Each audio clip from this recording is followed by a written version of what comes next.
You never want a serious crisis to go to waste. And what I mean by that, it's an opportunity to do things that you think you could not do before. The World Health Organization warning that the new coronavirus pandemic may be here for good. And even if a vaccine is found, controlling coronavirus will require, quote, a massive effort. Does that mean replicating on a global scale what the South Koreans have done with draconian tracking of all citizens and an army of contact tracers?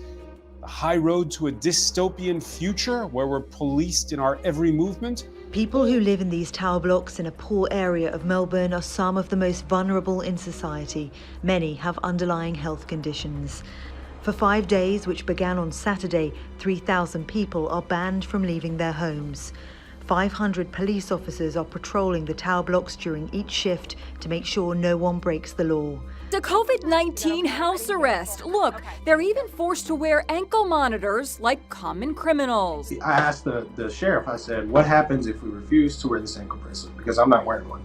He's like, well, it's just going to get escalated quickly.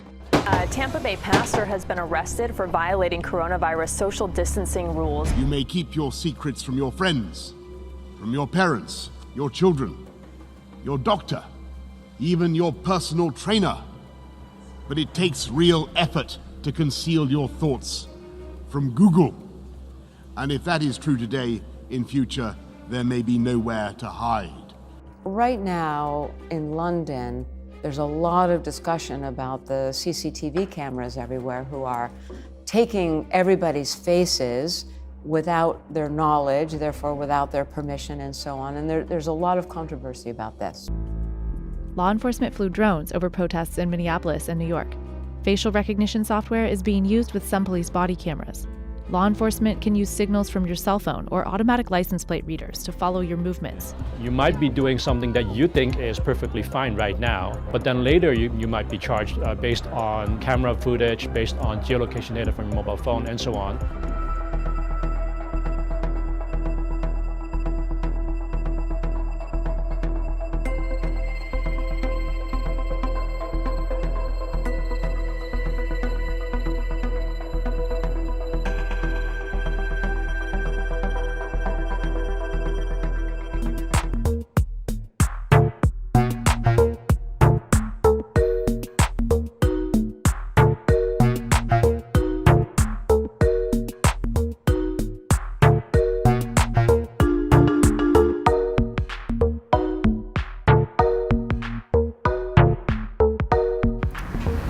This is a very interesting time to be living in.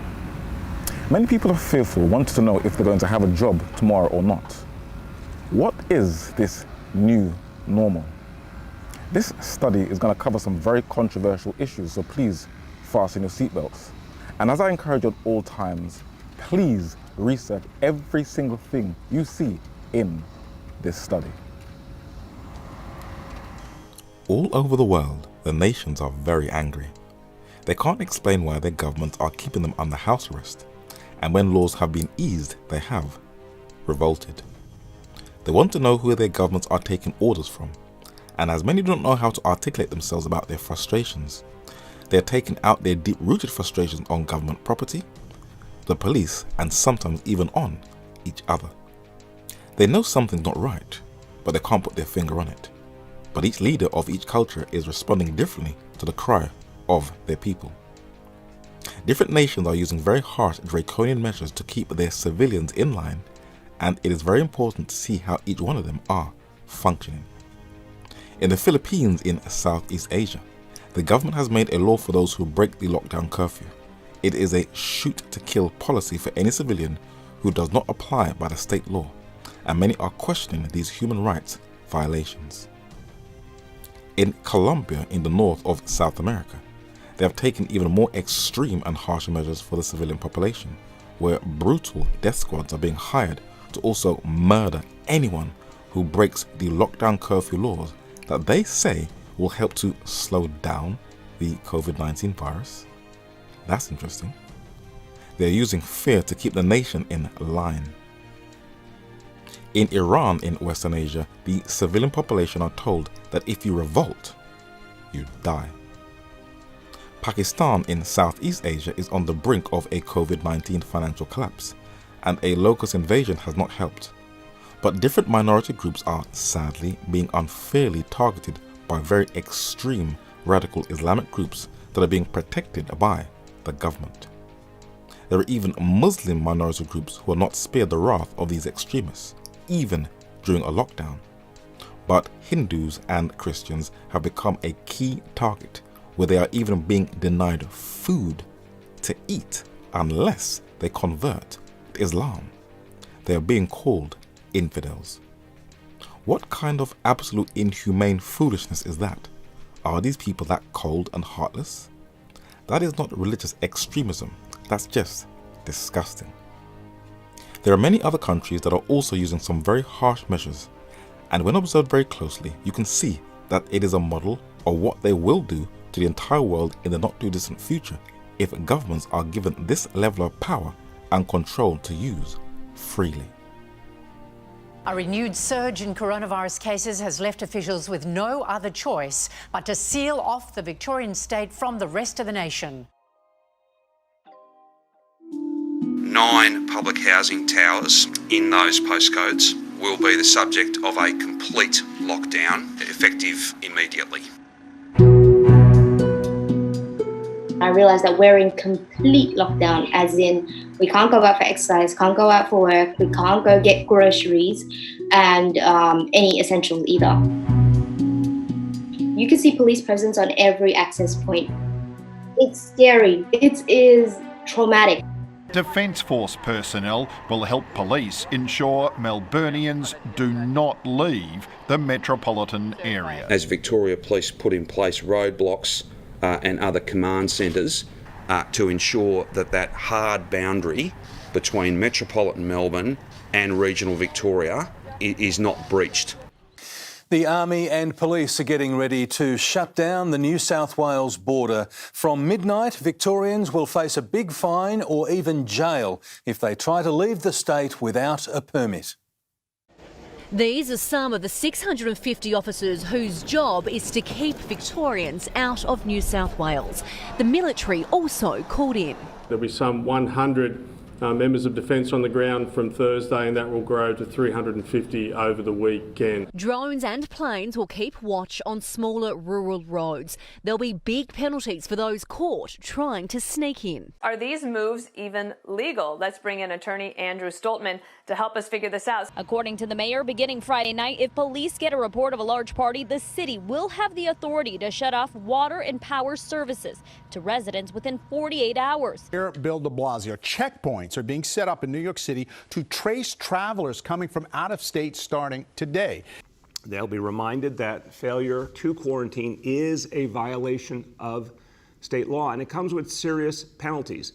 In fact, under certain circumstances, the fines can be as high as $10,000. Safety groups are turning to drones to monitor public spaces. Cops across India are nabbing lockdown violators with the help of electronic drone surveillance. There are an estimated more than 300 million surveillance cameras in China, and authorities are using them to monitor Chinese citizens. Many of the surveillance cameras in use in China now are equipped with facial recognition capabilities, which simply gives the authorities the ability to track who specifically has gone to which precise location.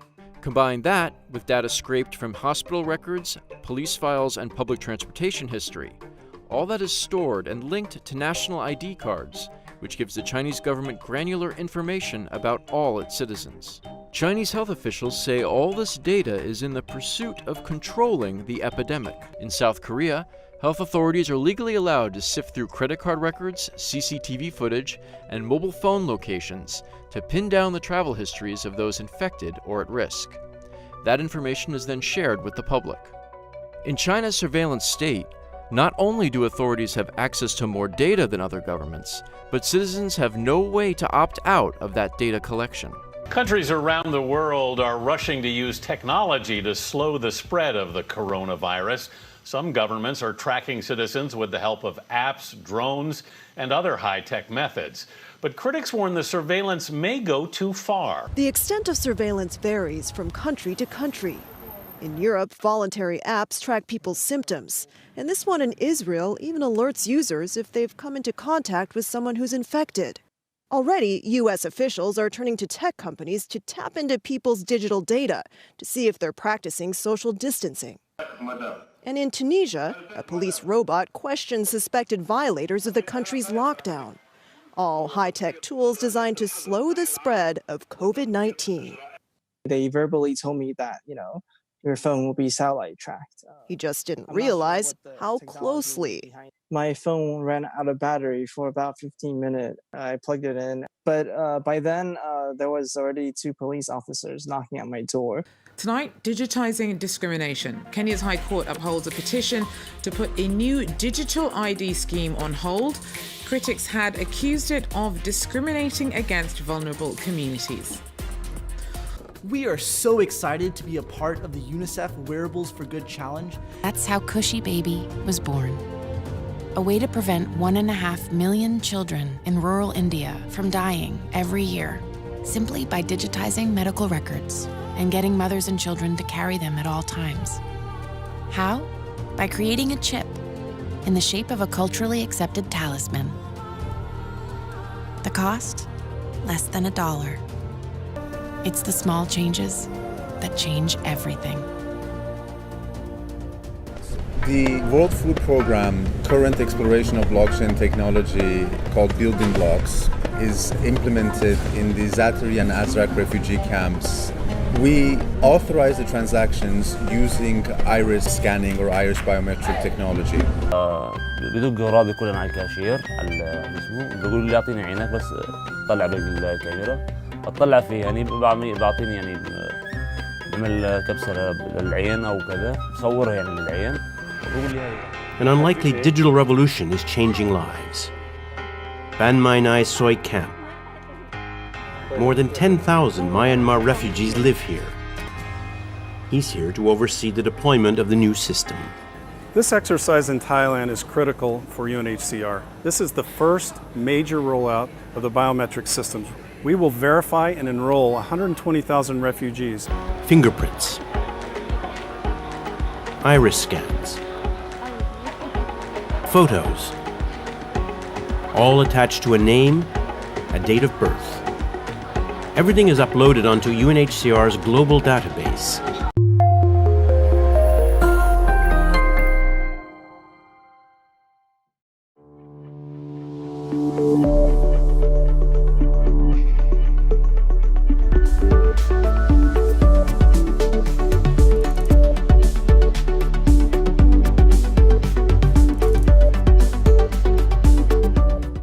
Interactions, your credit card swipes, web searches, locations, likes, they're all collected in real time into $1 trillion a year industry.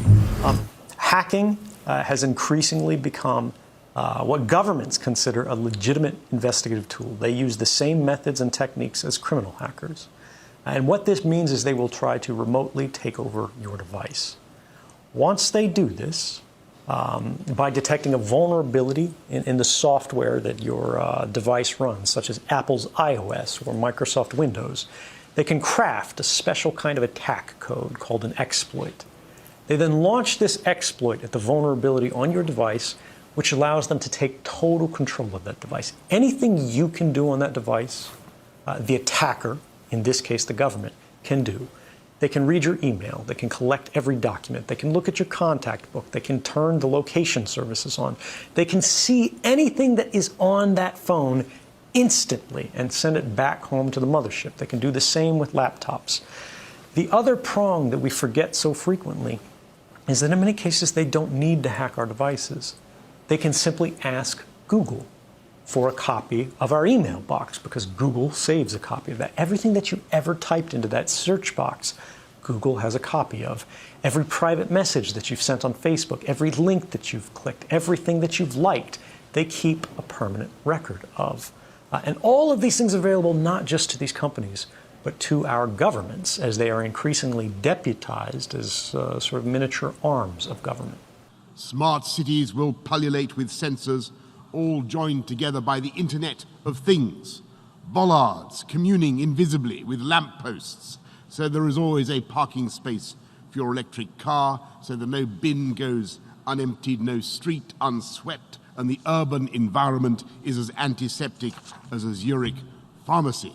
But this technology could also be used to keep every citizen under round-the-clock surveillance. A future Alexa will pretend to take orders, but this Alexa will be watching you, clucking her tongue and stamping her foot.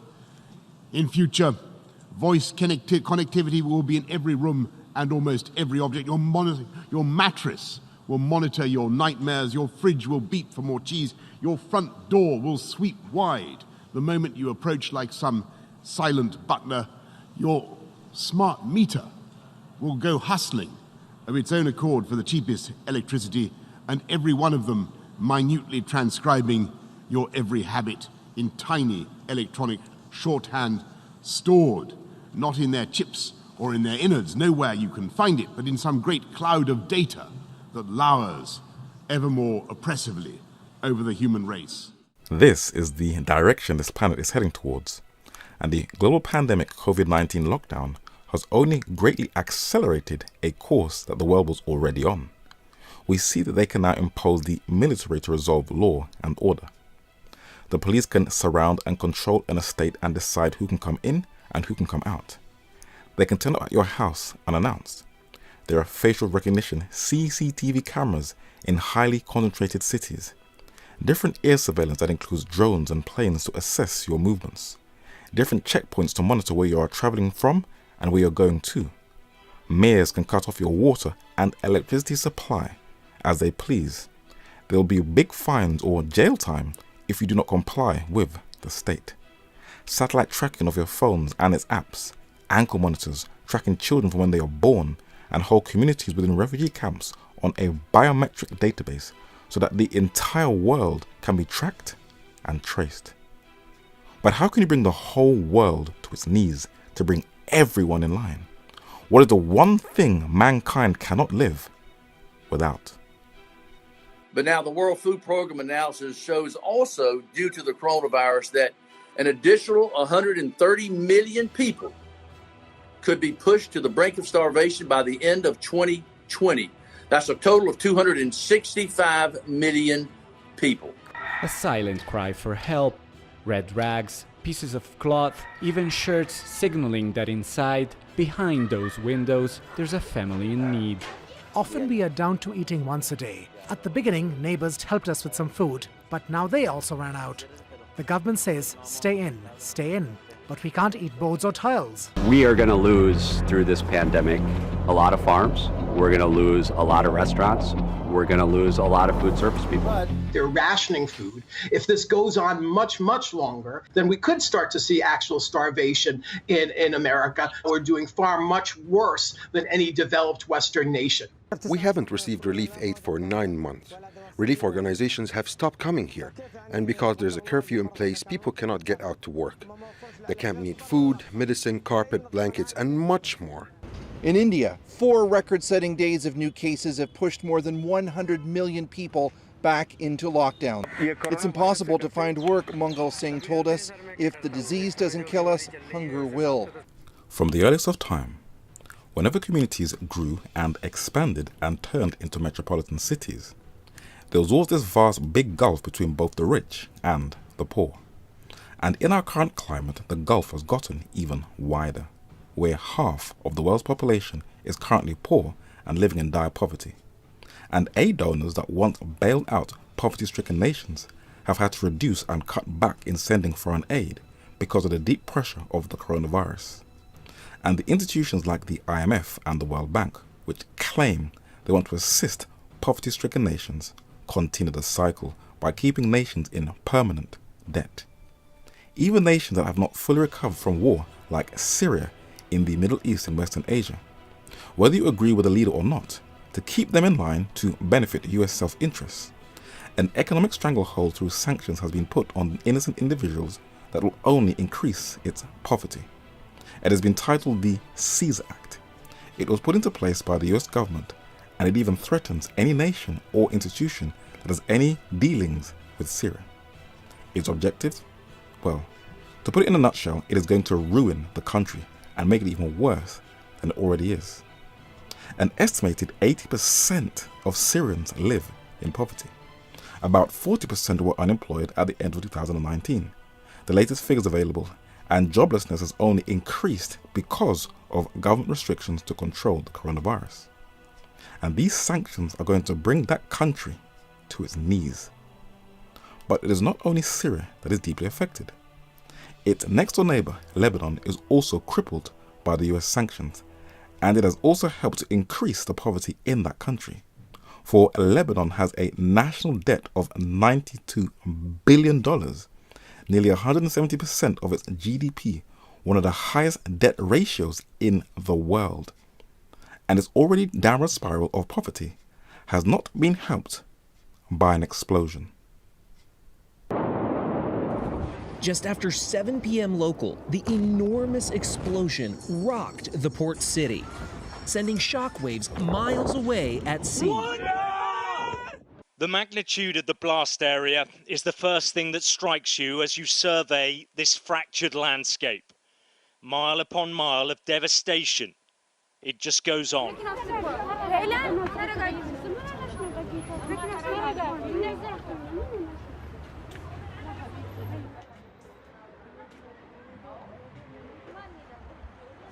Anti-refugee sentiment in Lebanon is not new. Some blame the refugees from the war in Syria for worsening the economic crisis and competing for a job with Lebanese workers. You have a percentage of risk from going down and contracting coronavirus, but the percentage of risk of you dying of hunger or homelessness has become a lot bigger than the risk that coronavirus gives. How is its health system going to treat thousands of injured people and those sick with COVID-19 after at least 3 hospitals have been destroyed? And where is a country that's almost entirely reliant on imports from the sea going to get food from when its port is a crater? While many may think that the global recession and the rapid increase in joblessness is as a result of the coronavirus lockdown, as already mentioned, it has only accelerated a path the world was already on. Let us give a few examples. There is apparently enough coal resources in the earth to sustain the global energy markets for the next 2,000 years, according to reliable sources. But the coal industry that helped to propel the Industrial Revolution is really struggling. To be honest, it is almost becoming extinct. In a book published in 1979 titled Energy, the Created Crisis, written by the late US-based British economist Anthony Cyril Sutton, he said that at the end of the 19th century, coal supplied about 90% of the US energy consumption. By 1972, only 17% of energy came from coal. So as we look at these many different articles from a variety of different public journals from around March 2020, it may look like it was the coronavirus lockdown that has greatly damaged the coal industry. But if you look at articles from previous years since around 2015, it is very clear that the lockdown has only put the final nail in the coffin. Across America, more and more coal-fired smokestacks are smoke-free. The power plants beneath them, cold and dark. The mines that once fed them, abandoned. The narrator was born, raised, and currently lives in the UK. And though there are other places around the world that are far worse off, the UK faces a deeper recession than any other country in the so-called developed world. Studies have shown that the unemployment rate was already rising even before the coronavirus crisis. In 2018, House of Fraser was to act 31 stores and 6,000 jobs, and in that same year, 50,000 high street jobs were lost or threatened. And the lockdown in 2020 has only accelerated joblessness. Harrods is cutting 700 jobs. Selfridges is cutting 450 jobs. Currys PC World is cutting 800. Since 2019, 38,000 to 80,000 car jobs worldwide will be cut. And in that same year, 60,000 bank jobs worldwide are under threat. In 2020, 110,000 airline jobs are at risk, and they say the airline industry will not fully recover until 2024.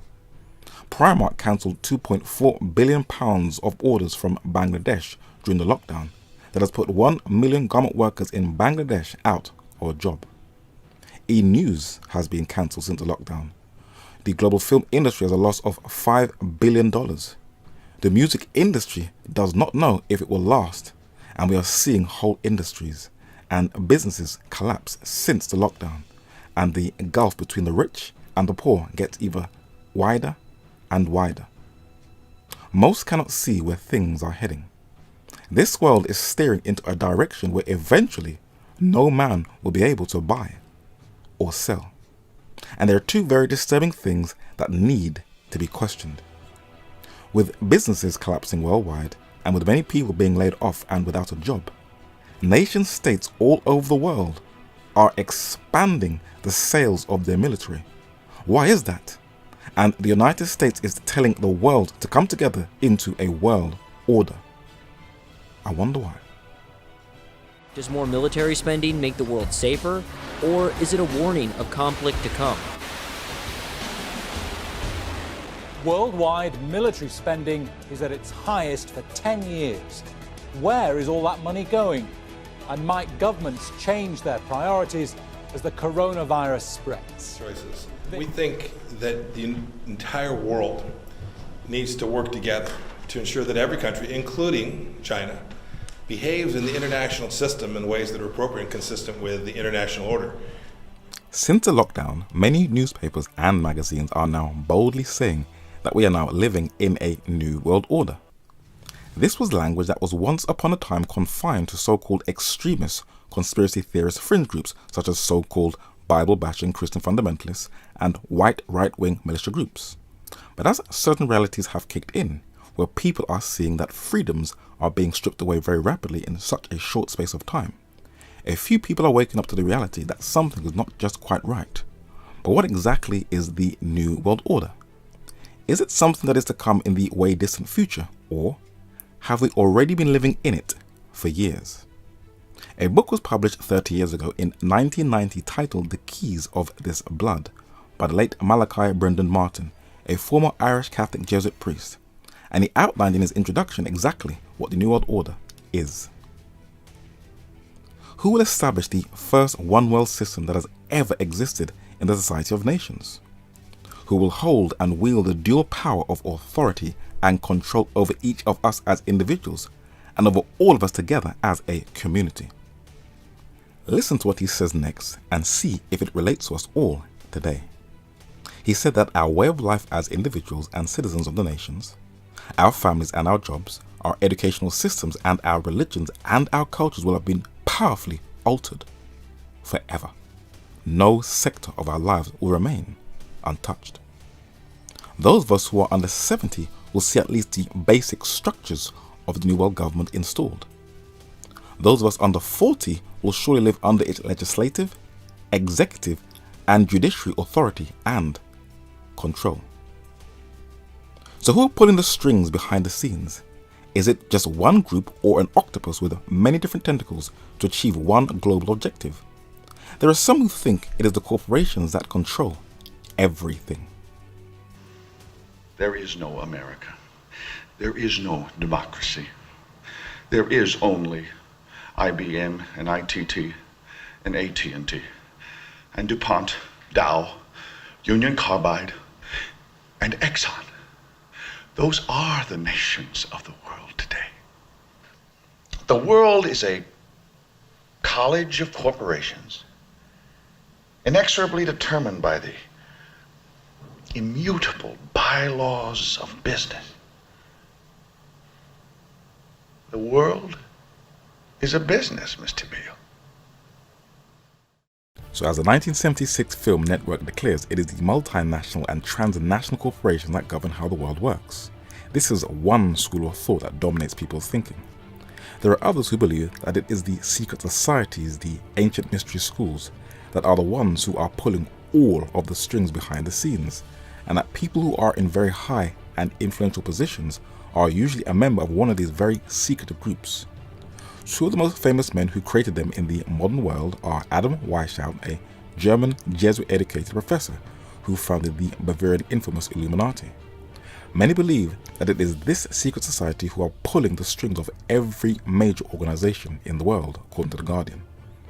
The other is Joseph Ratzinger, a Polish-born, London-based political intriguer who founded what many call the world's most secretive society, the Bilderberg Group, the most influential group in the world, where many believe that it is they who are really plotting the New World Order, according to the London Independent. Since the coronavirus lockdown, the owners of Walmart, the Waltons, the richest family in America and the richest non-royal family on the earth, have profited handsomely, where they earn £57,000 every minute, and they are $4 million richer every single hour. My goodness. Many believe that they and many of the older royal families of Europe are the ones who are really pulling the strings behind the scenes, and many think that the old European monarchies are linked to the New World Order and are still ruling the world, the most famous dynasty being the Rothschild. The most famous one alive is British banker Lord Jacob Rothschild. The Rothschild dynasty was founded by German Jewish banker Meir Amschel in Germany, who adopted the coat of arms of the Holy Roman Empire, and in the center is the red shield that today is called in German the Rothschild. They acquired their wealth from financing wars, and in the 19th century the Duke of Wellington received payment by Nathan Rothschild, Meir Amschel's son, that tipped the balance of the Napoleonic Wars, and Nathan also profited handsomely from the Atlantic slave trade by selling 88 black African slaves in Antigua in the Caribbean, according to the Financial Times. They also got into the diamond industry, and it was the Rothschilds who gave £1 million in payment to Cecil Rhodes to set up his De Beers mining company. And this is why many also believe that there is a Jewish conspiracy to take over the whole world, and also that it is the bankers who are the true players. Most financial institutions, including Community America, are very highly capitalized. We are in a very stable position, so there's not going to be an issue with any kind of financial or run on the banks. Wall Street is probably one of the most powerful players in the financial world that has a secret fraternity of very influential players. This 1929 Wall Street secret society have been able to skillfully make US banks take over the entire world. In a book titled The Secrets of the Federal Reserve by the late Eustace Mullins, it described how US Senator Nelson Aldrich had a secret Jekyll Island meeting in November 1910 to create a private central bank, and one of its attendees, the German-born banker Paul M. Warburg, has been described as its chief architect. The book asserted that this bank was behind the financial crash of 1929 that was used to paralyze the economic structure of the world and to create a global depression, and it quotes a New York Times article to prove its case. Whether it is true or not, the narrator cannot say, but in the 1930s, central bankers created the little-known Bank of International Settlements that aligned all the central banks in the West into one clique.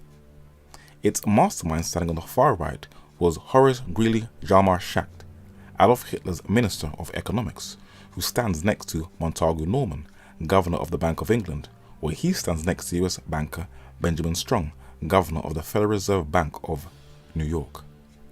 Though little is known about this elite private club of central bankers, there are many who believe that these central banks are behind the financing of modern warfare, and according to the South China Morning Post, the coronavirus could trigger a global financial crisis, and they say that the central bankers are to blame.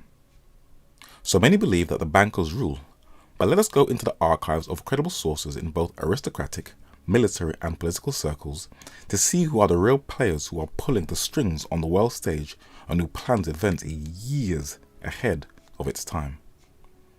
The late Edith Starr Miller was a New York socialite, the only child of a wealthy industrialist who married an English nobleman, Almeric Hugh Paget, 1st Baron Queensborough, where she got the title Lady Queensborough. She spent 10 years researching a book, but she died a number of months before her book was even published in 1933. Despite her own biases and political views, she tells the reader in her book Occult Theocracy that it is not designed to be a scholarly, literary work and that each person must come to their own conclusions, but she outlines who are pulling the strings. She said that the esoteric aims of most societies are all directed towards the same end, namely the concentration of political, economic and intellectual power into the hands of a small group of individuals, each of whom controls a branch of the international life, material and spiritual of the world today. The main branches thus controlled are, and highlighted in red, number 1, the international banking groups and their subsidiaries, and number 2, international industrial and commercial control groups with their interlocking directorates. She wasn't alone in her conclusions. Major General Smedley Darlington Butler was the most decorated man in the US military at the time of his death in 1940. He would travel throughout the United States of America, and he would see hundreds and thousands of graves of innocent dead soldiers in cemeteries, and he was very sad that it was a few corporations and many men who had profited from war while others died. So he documented his deep frustrations in a book titled War is a Racket, and he pretty much comes to the same conclusion as Lady Queensborough. When writing about World War I, he said that war is a racket. Only a small inside group knows what it is about. Let us not forget the bankers who financed the war. If anyone had the cream of the profits, it was, and highlighted in red, the bankers. Other patriotic, and highlighted in red again, industrialists and speculators chiseled their way into war profits. The late political scientist Zbigniew Brzezinski was the National Security Advisor to US President Jimmy Carter. He wrote a book in 1970 titled Between Two Ages, America's Role in the Technocratic Era, and he had inside knowledge and documented that the international banks, and repeating the previous two, multinational corporations, who are acting and planning in terms that are in advance of the political concepts of the nation state. An English economist and journalist, Rodney Atkinson, the elder brother of the English comedian Rowan Atkinson, wrote a book titled Europe's Full Circle in 1996, and he repeated the same words as Brzezinski, and also said that the principal element of fascism is a system of corporate and collective power.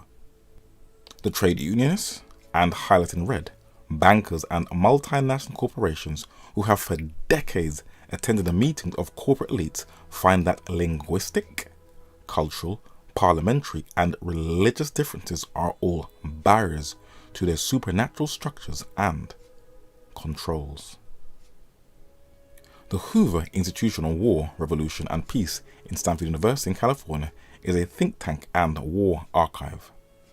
The late US-based British economist Anthony C. Sutton, while a staff there, had privy access to many sensitive documents, and he wrote a number of books from this material he acquired, and from state documents he proved that Wall Street is a huge main player in covertly financing both wars and revolutions to benefit a small corporate monopoly. Anthony C. Sutton added one more to the system, and said that foreign policy is the acquisition of markets and economic power, profit if you will, for a small group of, and highlighted in red, giant multinationals under the virtual control of a few banking investment houses, and the other one is the controlling families. When former MI5 agent Benito Mussolini rose into power to introduce fascism into the 20th century, many are familiar with his complete support by the papacy with the signing of the Lateran Treaty of 1929. But it would have been impossible for religion alone to propel Mussolini into power. He had political support from English statesman Winston Churchill while he was the British Chancellor of the Exchequer, as documented in the New York Times on January 21st, 1927. When President Roosevelt was in power, in his personal archives there is a letter from Benito Mussolini to Roosevelt commending him on how they should work together.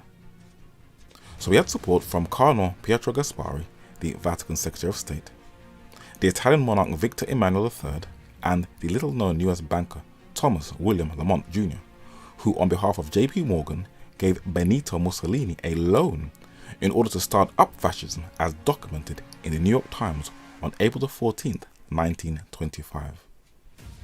One man who fled fascist Italy documented in a book titled The Dollar and the Vatican how it worked, and the late Avram Manhattan repeated and elaborated on the main players on the world stage.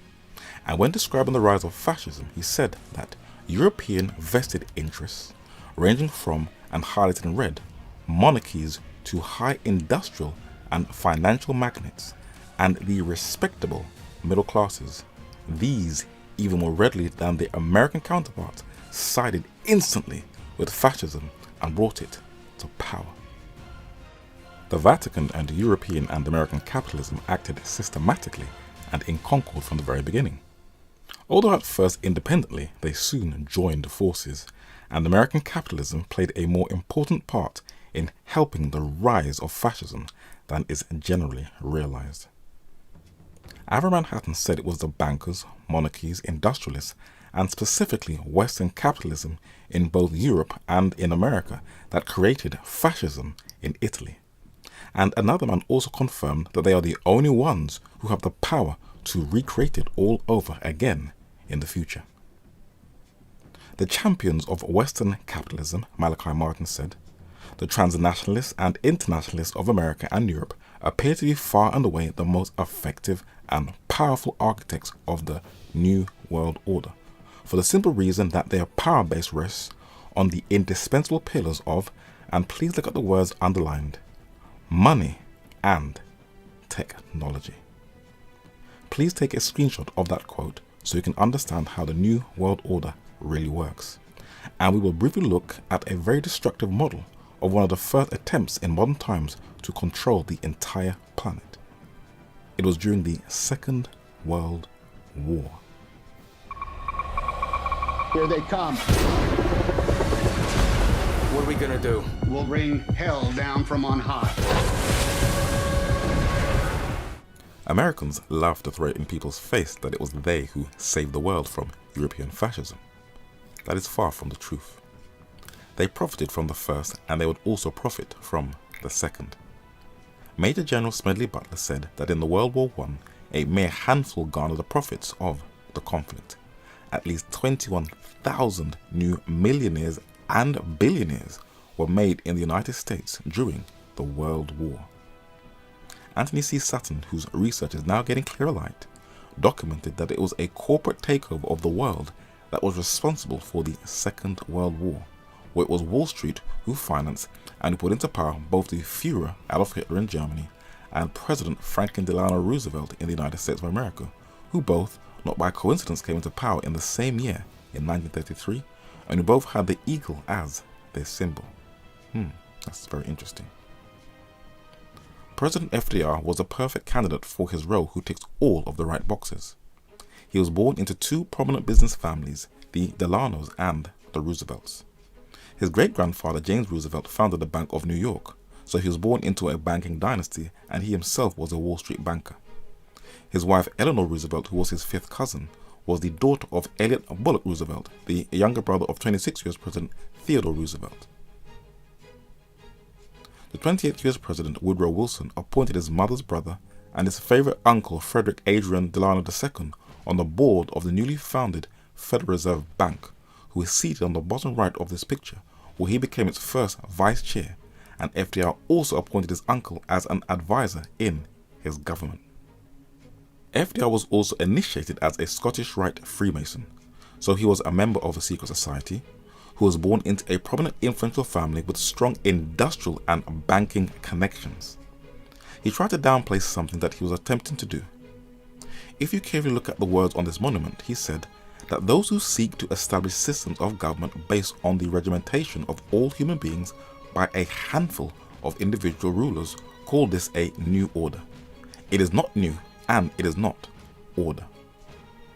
But Franklin Delano Roosevelt, the 32nd President of the United States of America, attempted to introduce Mussolini's corporate fascist system into the United States of America. What many people are unaware of is that according to the Washington Post, Mussolini was highly praised by the United States when he came into power as a strongman for doing away with communism.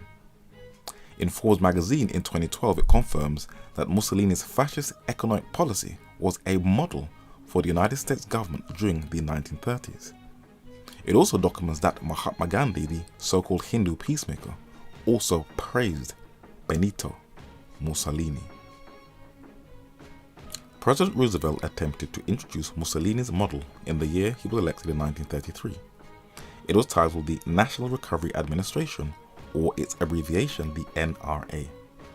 To make it as simple as possible for the average person to understand what the aim of the NRA was, it allowed a small number of large companies or monopolies to dominate the market that would eliminate or crush any competition, especially from small businesses, or, as Rodney Atkinson said, fascism is a corporate takeover of the world. The United States Supreme Court, under its head Chief Justice, Charles Evans Hughes, got rid of it, for they knew it did not represent the historical democratic principles of the United States. We will quote a number of credible sources to confirm what the NRA was and show that Roosevelt was only a face for the plans of a corporate takeover and how it is being repeated over again today. Anthony C. Sutton said that the economic recovery part of the New Deal was a creation of Wall Street, specifically Bernard Baruch and Gerald Swope of General Electric, in the form of the Swope Plan. Walter Teagle was one of the key administrators of NRA. President Roosevelt had abandoned the small businessman of the United States to the control of Wall Street. Fortunately, NRA failed. Big business attempted to oppress the little man. The codes were riddled with abuses and inconsistencies. It was put out of its misery by the Supreme Court in a Schechter-Poucher decision of 1935, although its failure was evident long before the Supreme Court decision.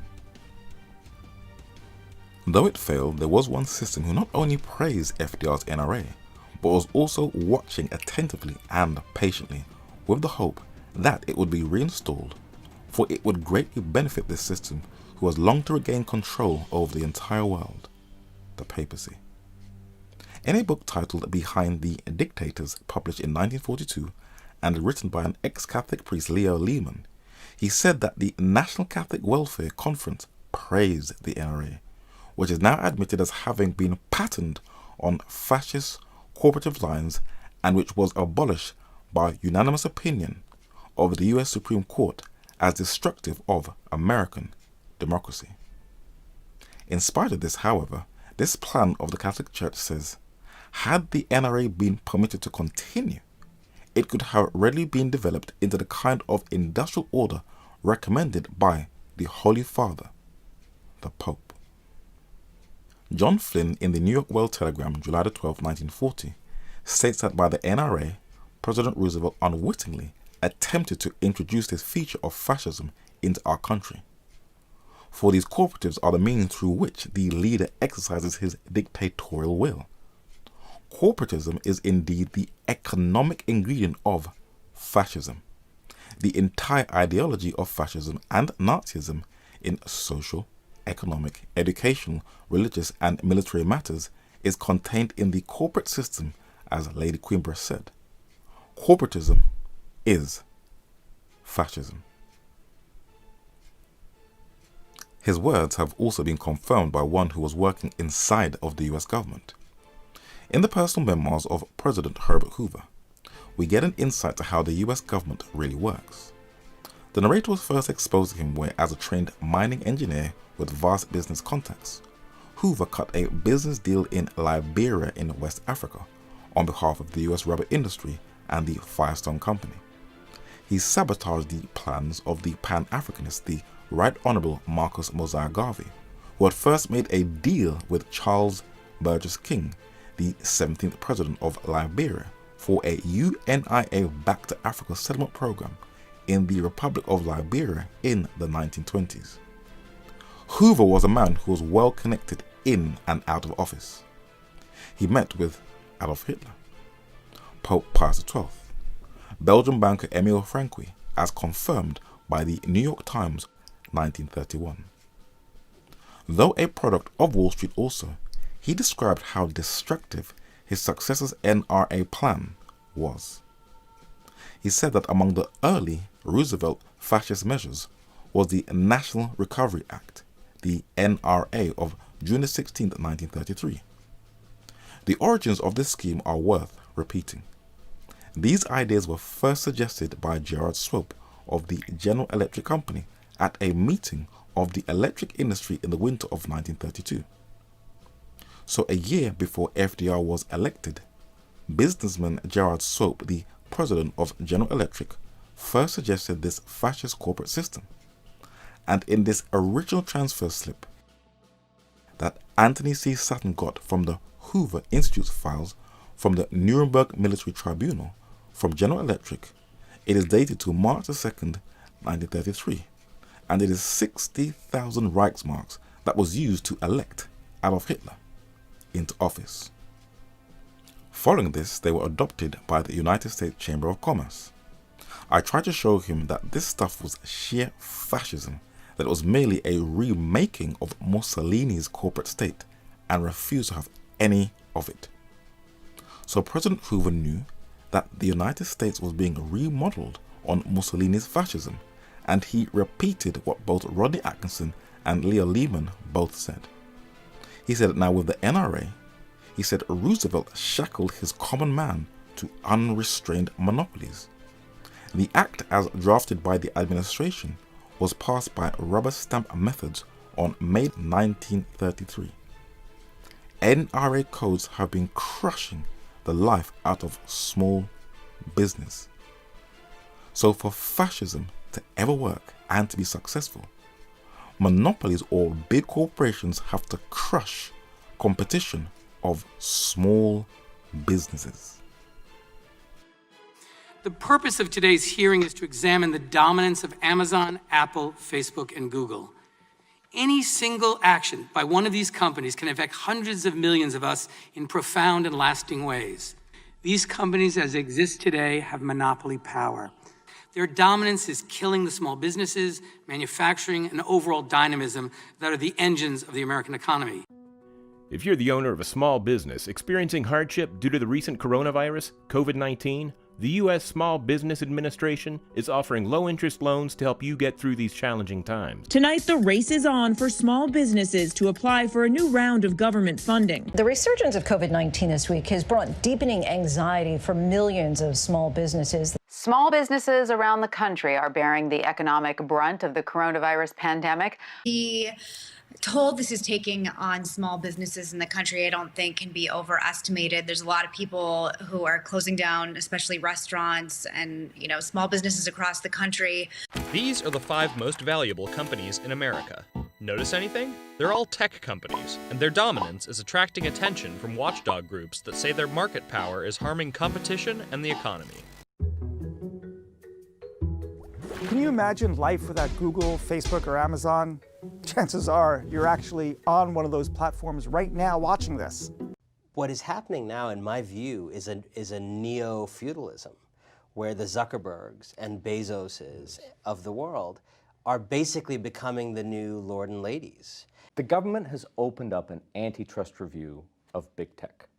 Facebook, Amazon, Google, and Apple. Do you share the government's concerns that any one of these companies, or all of them perhaps, are doing things, abusing their power and influence in such a way that it undermines either the political system, and we've heard about that, or perhaps the consumer economy, and we've heard about that too? You could say I'm biased, but I see these as well-meaning, highly innovative companies that it's up to society to make sure that their innovation doesn't have negative side effects. The reason why Google and Facebook are the most powerful companies in the world is because last year data surpassed oil in value. Data is the most valuable asset on Earth. When people see the extent of the surveillance, I think they're going to be shocked. Once again, their control of the marketplace allows them to do whatever it takes to crush independent business and expand their own power. This must end. Is public money going to tech firms like Google, like Amazon, to perform public functions? So once again, a bonanza for the tech companies, who, by the way, have been doing very well during the pandemic already, where they see huge opportunities in telehealth, in the educational market, in public schools, in supporting us working from home and learning from home, they're not looking for a kind of a traditional reopening, but rather a new paradigm. In the book, The Shock Doctrine, Canadian author and filmmaker Naomi Klein has labeled this as disaster capitalism. It is when corporations that are usually kept in check through Western democratic laws can, in a crisis, act with immunity and take full advantage of a crisis, as Rahm Emanuel said at the opening of the study, and not only make huge profits, but also strip away people's freedoms for the so-called common good and safety of society, as we shall see near the end of the study. Even though recent studies have shown that almost 5 times as many people in the UK are now dying of influenza or pneumonia than COVID-19, according to the latest data from the Office for National Statistics in the UK in August 2020. That's interesting. They've bullied out smaller companies who will pose any competitive threat to them, and they have definitely capitalized on the COVID-19 lockdown to expand their global interests. And even if we are observing how they work, we all have to admit that during the lockdown, we have had to some degree, depend upon their services.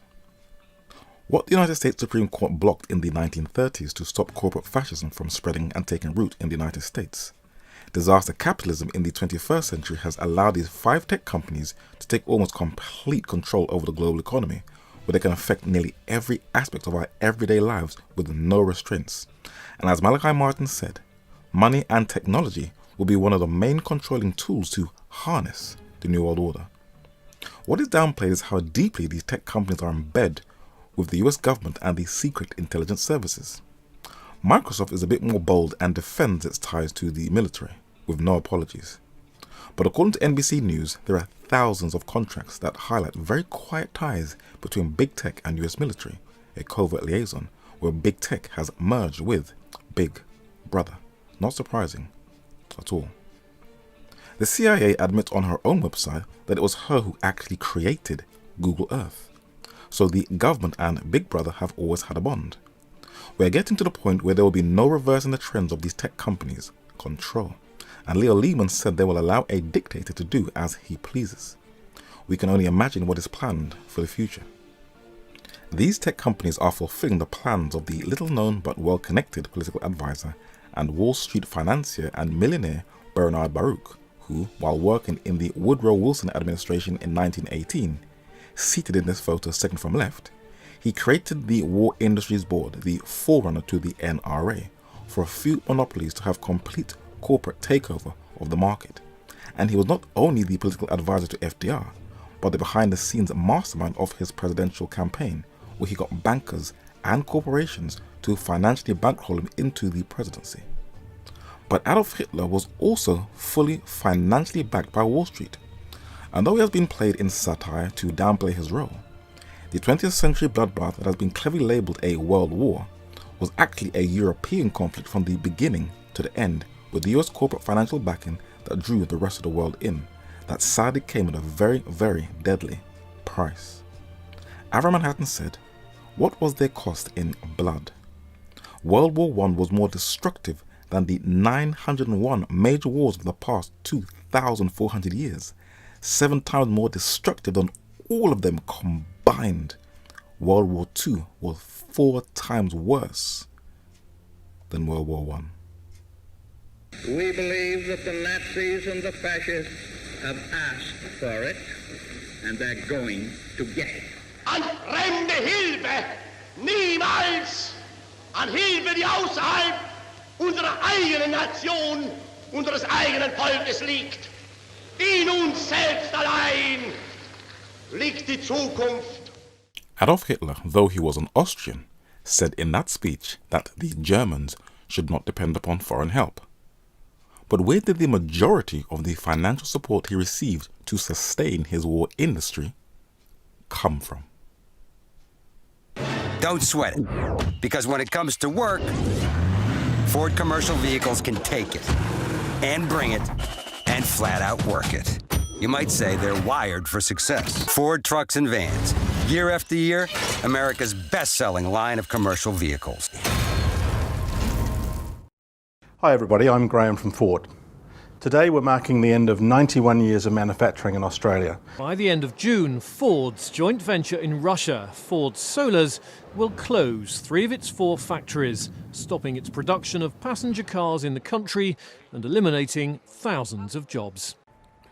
U.S. carmaker Ford says it will close its Bridgend engine plant in South Wales in September 2020. Well, we're also following the auto industry right now. They are the latest victim of the virus outbreak, along with retailers and grocers.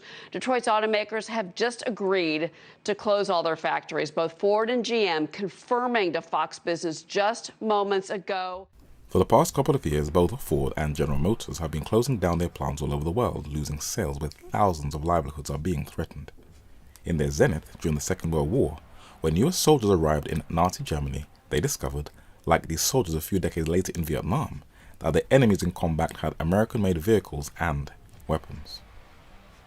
The narrator got this article in the British newspaper The Daily Mail in the year 1998 that showed that the Nazis were receiving an import of vehicles from both General Motors and Ford, where there have been lawsuits that have been filed against these companies.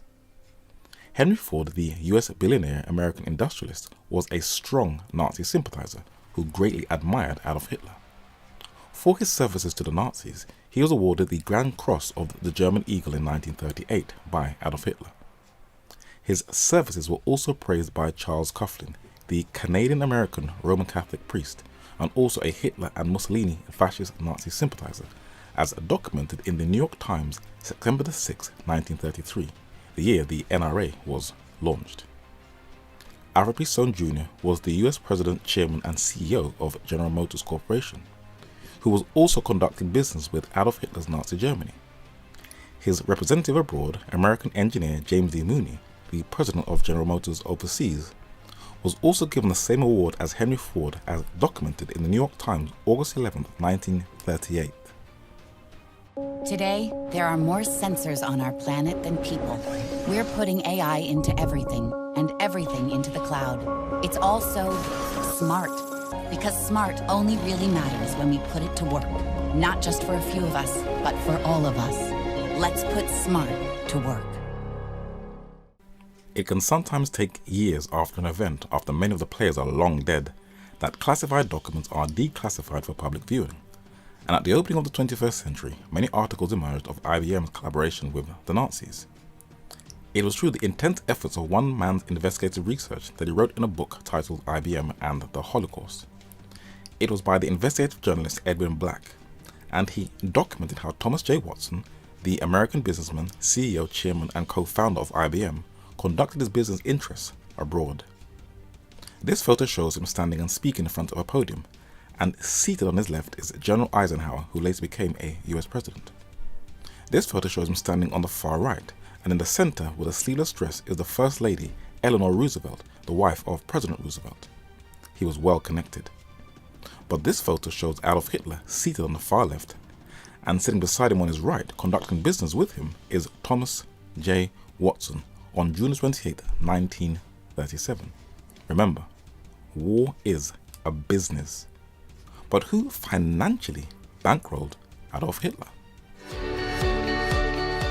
JP Morgan Chase is a global company that has 260,000 employees and 40,000 technologists strong. Together, our business and technologists are developing next-generation platforms that move trillions of dollars throughout the global financial system.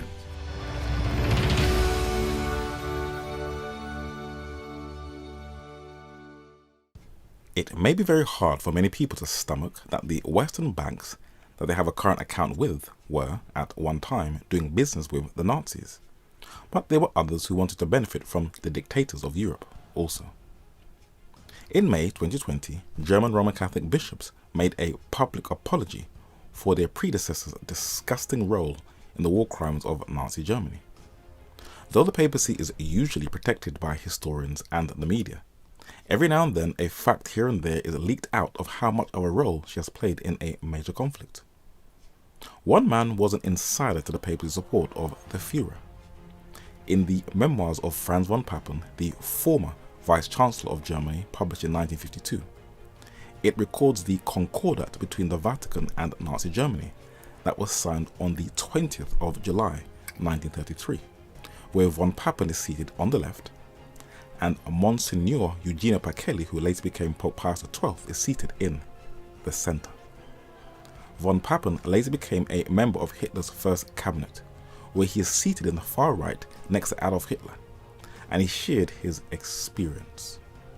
He said that the Knights of Malta, of which I was a member, in Rome at Easter 1933, I went to negotiate the terms of the Concordat with Germany.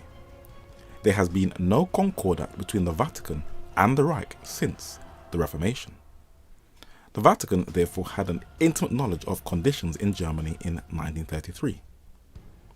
An audience with Pope Pius XI, His Holiness welcomed my wife and myself most graciously, and remarked how pleased he was that the German government now had at its head a man uncompromisingly opposed to communism and Russian nihilism in all its forms. Franz von Papen confirms with his dialogue with Pope Pius XI that the Pope endorsed and supported the rise of Adolf Hitler. These are his own words. He continues, "The whole question of the finances of the Nazi movement at this period has become one of the most controversial issues connected with Hitler's eventual rise to power. The most documented account of the National Socialist sudden acquisition of funds was contained in a book published in 1933 called Die Gelbroden von het National Socialism. The author's name was given as Sidney Warburg, and he gave an exhaustive list of names, dates, and payments. The alleged author's thesis was that the American financial interests had sought to protect their investments in Europe by placing at the disposal of the Nazi Party through various intermediaries, and highlighted in red, banking houses, considerable sums of money to instigate a national revolution and ensure Germany's financial stability." His words were to be elaborated upon in more detail in another memoir, this time coming from one in the US government. In Ambassador Dodd's diary published in 1941, the US diplomat and historian William E. Dodd, the United States ambassador to Germany from 1933 to 1937, documented the role of two prominent men. US banker Winthrop Aldrich, the son of Nelson Aldrich, on the left, and on the right is Ivy Lee, the man who is credited as the father of modern public relations. They were both to conduct business with Adolf Hitler. This monument of Ivy Lee documents on lines 9 and 10 that he was a business client of John D. Rockefeller, so he is well connected in the business world. John D. Rockefeller Sr. is seated on the left with his grandchild on his lap. His son, John D. Rockefeller Jr., stands above him, and Jr.'s wife, who is seated on the right, is Abigail Green Aldrich, later to be called a Rockefeller, who was the daughter of Nelson Aldrich and the brother to Winthrop Aldrich. The Rockefellers founded the Standard Oil Company, at the time the largest oil company in the world, and Walter C. Teagle, who managed the NRA in President Roosevelt's government, was on the board of I.G. Farben and the Federal Reserve Bank of New York, who was also the chairman and president of the Standard Oil Company of New Jersey. What role did he play in the development of the Nazi war government? William E. Dodd was shocked when he recorded in his diary and said, "Why did the Standard Oil Company of New York send $1 million over here, that is in Nazi Germany, in December 1933, to aid the Germans in making gasoline from soft coal for war emergencies?" Naive to world affairs, William Dodd was totally clueless that President Roosevelt was also backed by these Wall Street oil interests. In a nutshell, it would have been totally impossible for the Nazis, planes, cars, jeeps, tanks, warships and submarines to function without US imported oil, for Germany has no oil reserves. Like William Dodd, this may be very shocking and disturbing for people who have been given a different narrative of the Second World War. But never forget these words from the narrator. War is a business. William Dodd continues. Winthrop W. Aldrich, president of the Chase National Bank of New York, was on his way to Hitler's quarters with the Reichsbank president Schacht and the Minister of Economics Schmidt. Henry Mann of the National City Bank spoke of the conversation he and Mr. Aldrich had had some 10 days with the Chancellor at his summer palace. He, Adolf Hitler, has no conception of international relationships. He considers himself a German messiah, but despite Hitler's attitude, these bankers feel they can work with him. Ivy Lee and his son James came to lunch. Ivy Lee showed himself at once a capitalist and an advocate of fascism. He told stories of his fight for Russian recognition and was disposed to claim credit for it. His sole aim was to increase American profits. Since he wrote that in his diary in the early 1940s, recent light has come out that these US banks were actually doing business with Adolf Hitler, the same man who said in his speech that the Germans should not depend upon foreign help. The Bushes are not only members of a secret society, the Skull and Bones, and well connected with industry and intelligence, but Prescott Sheldon Bush, the grandfather of the current George Bush, was also doing business with Hitler, where his bank was also tied to the funding of Adolf Hitler and the Nazis. The central bankers clique, the Bank of International Settlements, also helped to put Hitler into office, and many banks in Europe were also conducting business with Adolf Hitler. So the Nazis were well looked after financially, which shows that the Nuremberg trials was a bit of a one-sided joke. But what is sad is that today, these bankers are still planning on manipulating the economy to bring people to their knees. And while the poor are becoming even more poorer, the bankers, like the tech companies, are capitalizing on the vulnerability of the climate. With the setting up of concentration camps for undesirables and the elimination of those who the state does not like, World War II should be a solid object lesson we should all be learning from. Do you know why?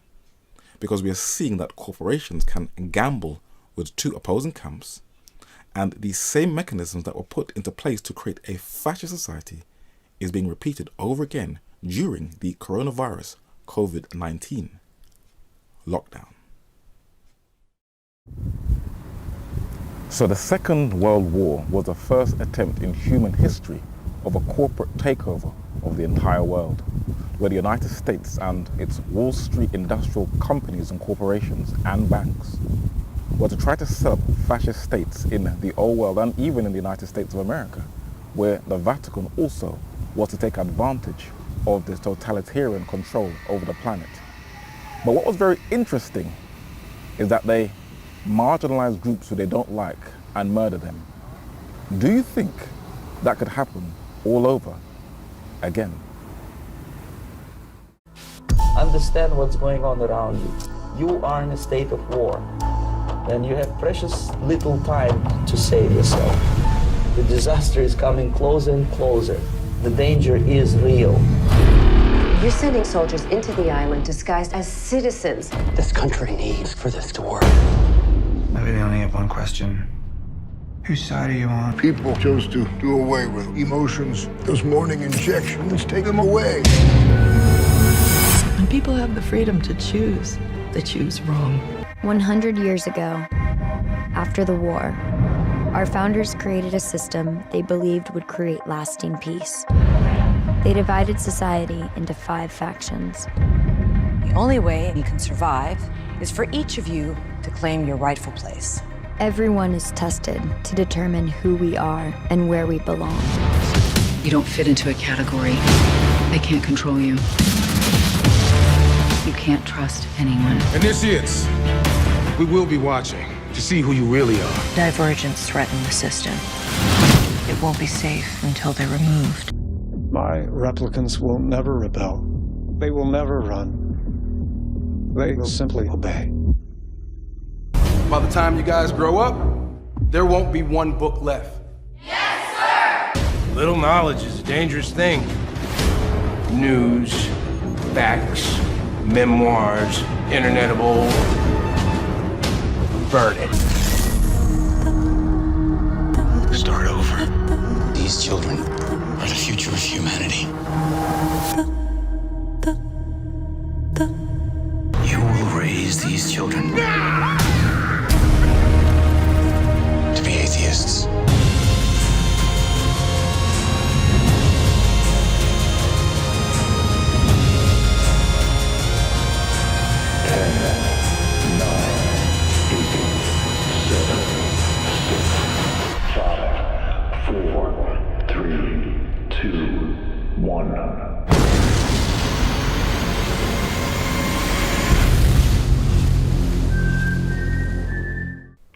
It is very clear from these clips that a generation is being trained to not have freedom of choice, where free will is non-existent.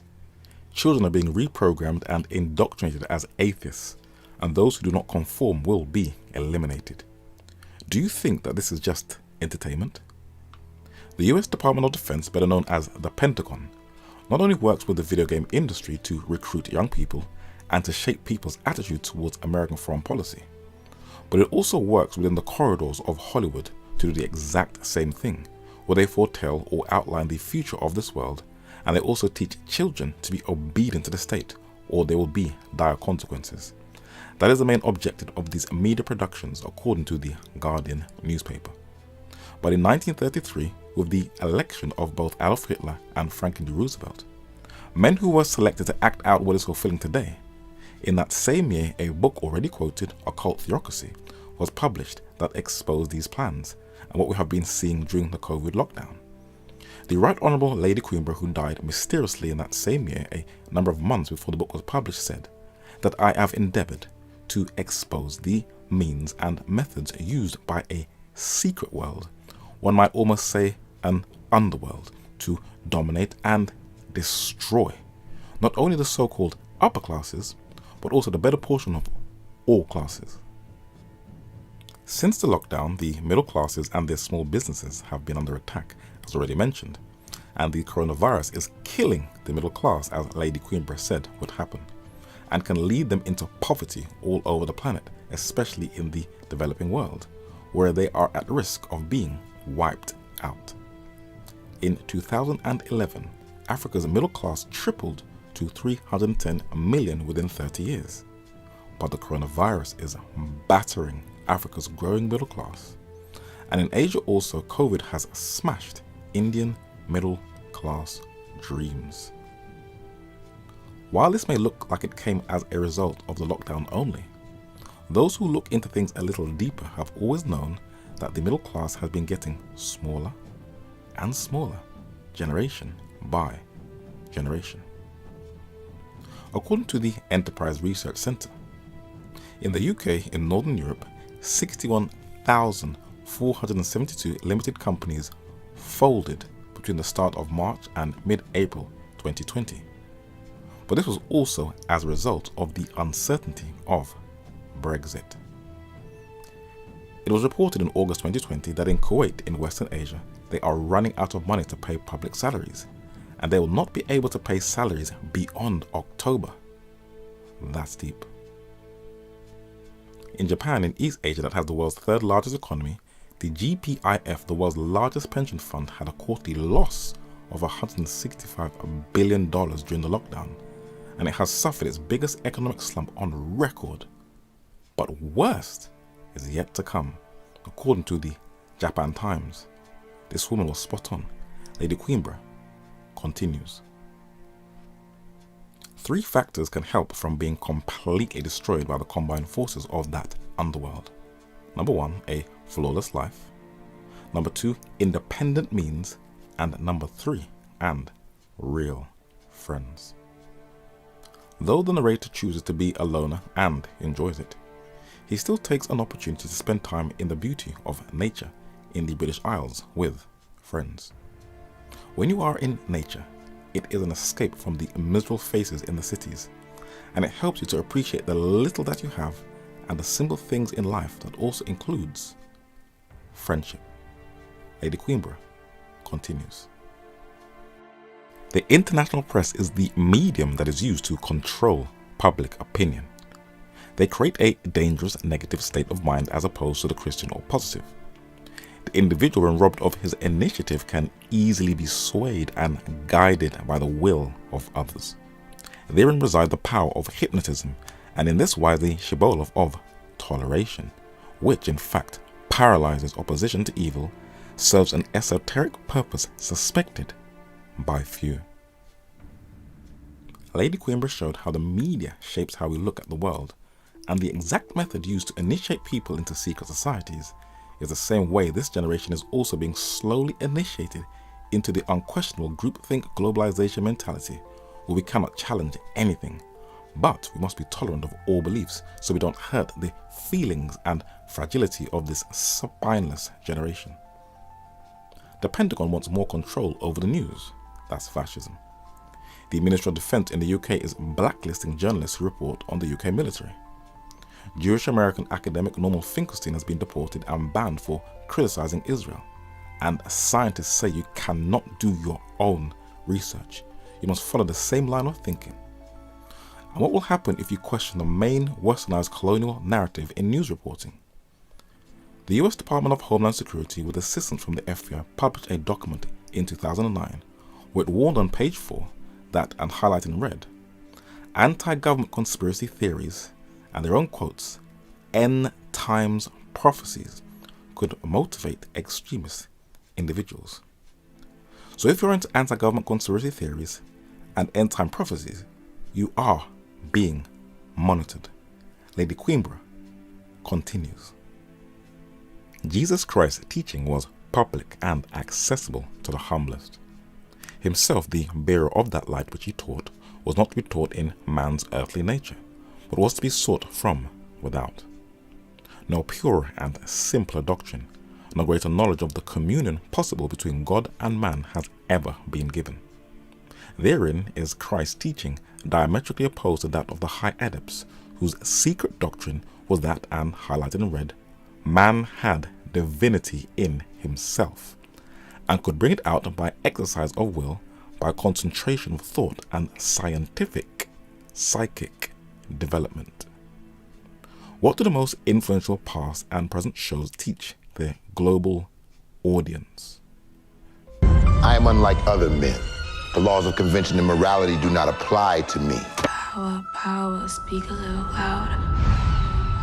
If there was a pill Hungry for that money, I'm coming to devour. that could give you 5 minutes Spit it so they get it. I'm embedded with the power. of pure power, I'm embedded with the power. would you take it? Welcome to Project Power. Our goal is simple: the next evolution of the human species. Faith. Not in any gods. Not in myths and legends. In myself. Ever since man was sold the first lie that he can become a god, what was once restricted to the guarded rooms of secret societies only is now being taught today without restraints to the public, where he or she can exercise the divinity within. There is a definite increase in an online training school via entertainment to the most watched and influential shows to train this current generation into the idea that they can become gods. But let us be honest with ourselves. What effect is this de-Christianization having on this generation of youth and also adults? Childhood should be the most cherished experience in life growing up, for it sets you up for the future. And it is the parents' responsibility, not the state, to ensure that their children are being taught properly, cared for, loved and protected. But today, the young are unfortunately being wired and immersed into the information world from so very early, and are exposed to behavioral and lifestyle practices that their young innocent minds are not yet mature enough to handle. They will now find it very difficult to tell the clear difference between a male and a female. And the traditional marriage between a male and a female will be undermined, and if they question it or have any resistance to it, like the initiates in the secret societies, their independent views will be crushed from very, very early. In the UK in 1998, the British government decided to abolish Christian prayers in the schools, and over 20 years later, British children are now the most unhappiest children in the world, where they are unhappy, unloved and out of control. The children in the United States are not that far off either. As they brag of their de-Christianization, sadly, a lot has to do with the deep hypocrisy and corruption within the churches. To counter it, they have fallen into a trap. Studies have shown that this generation is stressed, depressed and exam obsessed. Their paganism has not done much for their well-being, for they are living a life of deep emptiness, where that spiritual vacuum is very, very empty, nothing to hold on to in times of crisis. There is also a very high suicide rate among the young all over the world, and for the first time, African American youth are leading out in suicide deaths due to the killings and the socio-economic conditions in the country. It is also happening at alarming rates in the continent of Asia.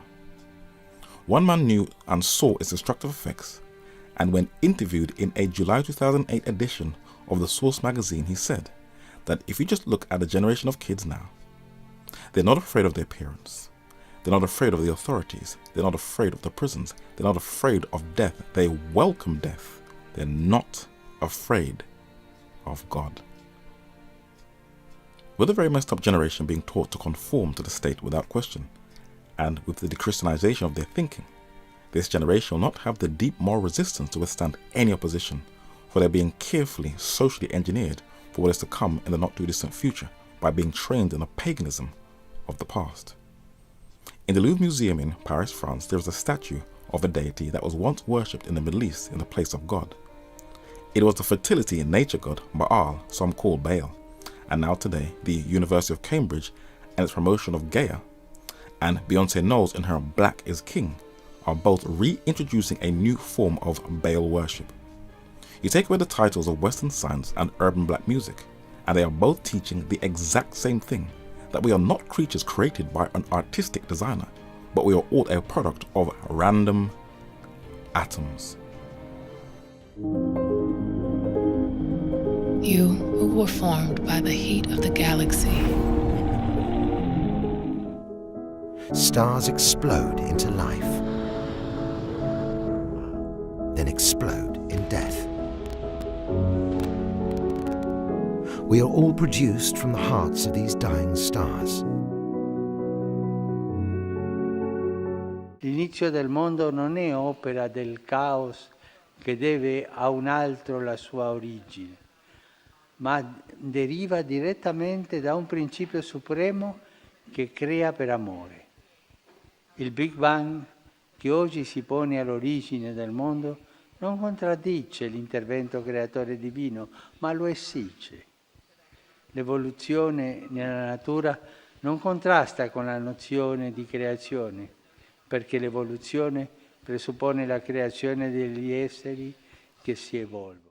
All roads will lead to Rome, and the ancient pagan belief that we are just a product of random jumbled atoms was cleverly reintroduced and incorporated into modern-day cosmology in 1927 by Georges Lemaitre, a Jesuit-educated Belgian Roman Catholic astronomer priest, who has recently been officially credited in 2018 as the father of the Big Bang Theory, the dominant worldview in astronomical cosmology, the belief that the universe is expanding and it came about as a result of a big explosion.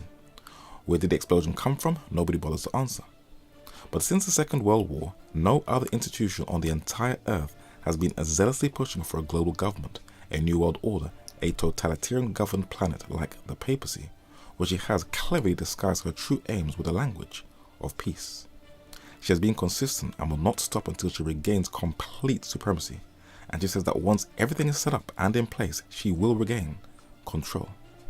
Malachi Martin said, "What captures the unwavering attention of the secular leaders in the world in this remarkable network of the Roman Catholic Church is precisely the fact that it places at the personal disposal of the Pope a supranational, supercontinental, super trade bloc structure that is so built and oriented that if tomorrow or next week by a sudden miracle a one world government were established, the Church would not have to undergo any essential structural change in order to retain its dominant position and to further its global aims." The US presidential election is the most watched political drama on earth, and whether you are into politics or not, the decisions that are made in the corridors of power in America affects every single one of us all around the world. How will she influence the most powerful nation on earth? John Hughes, the Roman Catholic Archbishop of the Diocese of New York, said 2 centuries ago in 1850 that the Catholic vote will determine who will become the President, the Commander-in-Chief of the United States. And all presidential candidates, whether Republican or Democrat, know that if they do not court those white or Hispanic Catholic voters, especially in those Catholic swing states, that they have not got a chance to be the leader for the next 4 years. And whoever wins, the National Catholic Reporter has boldly declared that they will decide who will become the next president. And Lady Queenborough, observing her, said, "When one studies the activities of the Roman Catholics in America and realizes that there they are far more a political entity with subversive tendencies than a religious body." She will also embrace the most powerful big tech institutions on earth, where just 1 month before the global lockdown in February 2020, the Vatican invited many of the most powerful companies in the tech world to an AI conference. And during that gathering, representatives from these tech companies were given instruction about the use of AI and followed the papacy's mandate called Rome Call for AI Ethics, and they have followed the Vatican's instruction and have incorporated it into their companies' policies. In June, both Amazon and Microsoft announced they won't sell their facial recognition software to police until stronger regulation is in place. And IBM announced it's getting out of the facial recognition business altogether. The Vatican has tapped into the tech world, for she understands their influence. And if a Jesuit Pope has this level of influence over the most powerful financial tech conglomerates on earth, who are acting like governments and are slowly reintroducing fascism into the modern digital age, and when even the United States Department of Defense, better known as the Pentagon, the symbol of the US military, and the largest employer in the world, also come into line with the Vatican's call for AI ethics, we can only begin to imagine what she is capable of doing with the US military and tech companies in the not too distant future. Let us not forget that at the start of the Cold War, the US military-industrial complex and the Vatican have been working together and have a close alliance that has not ceased. And if you study them both very closely, these two kingdoms are both on the same course with the same aims and goals. So with the papacy's vast global influence, how will she regain power? In central London, there is a church called St. Giles Church, and inside are the buried remains of a man whose name appears at the top of this metal plaque, John Fox, the 16th century English historian and martyrologist. In London's Victorian Albert Museum, there is on display copies of his work, the famous multi-volume set, The Book of Martyrs, where it documents the famous Spanish Inquisition. Today, the Vatican is fully justifying the frightening horrors and torture of the Inquisition, saying it was not actually as bad as people have made it out to be. But we have to study real history, and we shall see how the entire structure of the modern New World Order is being carefully modelled after medieval papal Europe, where all the instruments of the Papal Inquisition are now in place and is being followed to the T, starting from the aftermath of 9/11 and continue right down into the coronavirus COVID-19 lockdown. She's biding her time and just waiting. Listen to the words of John Fox. In the time of Innocent III, the Reformed religion had occasioned such a noise throughout Europe that the Catholics began to fear their church was in danger, and the Pope was determined to impede as much as possible the progress of the Reformation. He accordingly instituted a number of inquisitors, persons who were to make inquiry after, apprehend, and punish the Reformed heretics. Dominic became the first Inquisitor General. Pope Innocent III was not innocent. He introduced Murder Inc., one of the first attempts in modern times to crush free speech with his papal inquisition. Dominic, who was to found the Dominican order, was Pope Innocent's alter ego, and these two men were to target a community who posed a threat to papal authority. Who were they? John Fox says that the Albigenses were a people of the Reformed religion who inhabited the country of Albi. They were condemned on account of their religion in the Council of Lateran by order of Pope Alexander III, but they increased so rapidly that many cities were inhabited exclusively by persons of their persuasion, and several eminent noblemen embraced their doctrines, but Rome was to purge them out of history. This picture shows a Dominic seated at the top in the center as Inquisitor General, presiding over an auto de fe, and at the very bottom of the picture you can see the innocent Albigenses being led to death to be burnt at the stake for their Bible-based beliefs. But it wasn't only their physical bodies that was to be done away with. Their literature was also to be burnt, so there will be no trace of their history and of their works. While many may think that this brutality and purging of free speech died out in the Dark Ages, the Nazis reintroduced and continued this papal tradition, where they not only ethnically purged a high number of human beings who they saw as a threat to the state, but in 1933 bonfires were built all over the country by university students, where, like the Dominicans, they burned thousands of books that threatened Adolf Hitler's one-sided racialized view of the world. Today, they do not purge innocent individuals, well, depending on where you live in the world, but the modern-day cancel culture is silencing voices who they do not like or find as a threat if they have a level of influence. And the modern tech world is slowly purging out free speech from digital platforms. They have banned foreign TV channels who give an alternative view like Press TV. Facebook is colluding with state governments to quash free speech. And many are beginning to see that the more power big tech has, it is silencing voices who pose a threat. And during the lockdown, media companies are carefully monitoring influential YouTubers. And the policy of the Papal Inquisition to crush free speech is slowly regaining control. We all think the free market's great. We think competition's great. We love the fact that these are American companies. But what's not great is censoring people, censoring conservatives, and trying to impact elections. So this guy has more than 180,000 people who follow him. He just actually posted a video where he's drawing any potential coronavirus vaccine into other debunked theories about vaccines. Coronavirus equals planned depopulation, is what another fan says. I mean, this could be really dangerous. There's a flow of misinformation online about the virus, and health officials are mounting a concerted effort to combat it. They're calling it an infodemic. Claims from former employees that Facebook hides conservative content from the trending section were backed up by a detailed study. Google, YouTube, and Twitter partner with leftist groups like the Southern Poverty Law Center that hate conservatives. Well, WhatsApp has just announced that it's limiting the number of people or groups who can forward messages from 20 to 5. And the messaging service, which is owned by Facebook, has been getting a lot of criticism over its handling of misinformation over the past 2 years. So free speech is being subtly eroded, and this is another form of the Inquisition being reintroduced. John Fox continues. He said, "What kind of community must that be whence gratitude, love, and mutual forbearance with human frailties are banished? What ideas are we to form of and highlight in red? A tribunal which obliges children not only to stifle every soft impulse of gratitude, love, and respect due to those who gave them birth, but even forces them under the most rigorous penalties and highlighted in red to be spies over their parents.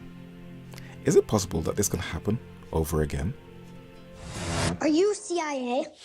How'd you get in here? Oh, okay, she has a camera. She might be streaming. I want you to teach me how to be a spy. Just to be clear, this is a one-time arrangement. Never again. Hello, children. I am a spy. Attention, spy kids. Get the necklace back. When time stops, Fire up your gadgets. They're not activated. the adventure begins. Spy Kids, all the time in the world. Though people think Hollywood is solely just entertainment, it does have some underlying truths in its messages. In the year 2019, information was leaked that the British intelligence does actually use children as undercover spies. This has created quite a bit of a problem, for it does put vulnerable children's lives at risk. But like the days of the Inquisition, these child spies have also been used to infiltrate into families. History does repeat itself. John Fox continues. They, the Inquisitors, were permitted to excommunicate or sentence to death whom they thought proper, and please look at the words underlined and highlighted in red, upon the slightest information of heresy. For suspicion alone is deemed a cause of condemnation. Do you think that this system can be reintroduced all over again?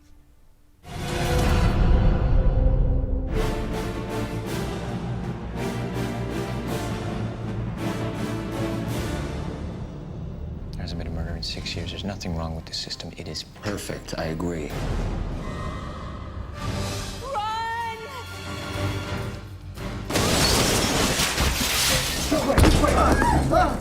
Look at me. Positive for Howard Marks. I'm placing you under arrest for the future murder of Sarah Marks and Donald Dubin that was take place today, April 22nd, at 0800 hours and 4 minutes. No.